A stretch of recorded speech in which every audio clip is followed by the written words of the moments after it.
Salum Fei, mambo vipi? Poa. Mwanao Msindo ajamu? Yuko bien. Imekuwaje kutengana? Ndio hivyo, tufanyaje mimi si ndugu yangu. Fei, mara baada ya Mwalimu Gamondi kutangaza kikosi cha timu ya taifa, ulijisikiaje kuwa miongoni mwa wachezaji ambao wanakuja kuliwakilisha tena taifa?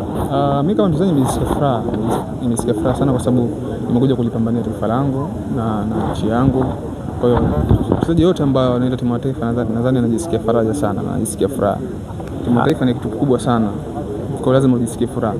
Pengine kukosekana kwa Mbwana Samata, mchezaji ambaye mwenye uzoefu na pengine mlikuwa mnamtazama kama kioo kwenu, hii pengine inaweza kuwa na athari gani kwenu?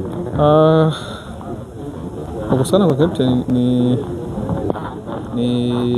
siwezi kulisemea kwa sababu ni majukumu ya mwalimu. Anajaribu kumpa mchezaji ambaye mmoja anamhitaji. Kwa hiyo mimi kama mchezaji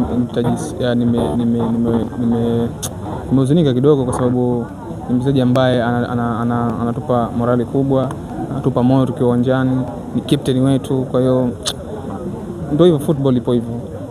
Pengine muda mchache wa maandalizi unaweza kuwa athari kwenu? Hakuna athari yote kwa sababu kila mmoja katika timu yake hapa ipo fit. Kuna ile combination. Nadhani ile ni jukumu la mwalimu mwenyewe.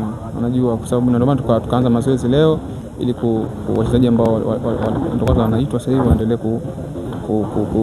kuwa pamoja na sisi, tuunge kitu kimoja na tufanye vizuri. Mashindano yaliyopita ya AFCON mlionekana kufanya vizuri sana pale Morocco. Pengine kuelekea katika hii michezo, nini ambacho mashabiki wa Taifa Stars watarajia kutoka kwenu? Watarajia mazuri kwa sababu sisi kama wachezaji tutaenda kupambana na kufanya vizuri katika mashindano ambayo tunaenda kushiriki hapo Rwanda. Salamu moja kwa Msindo. Apumzike tu.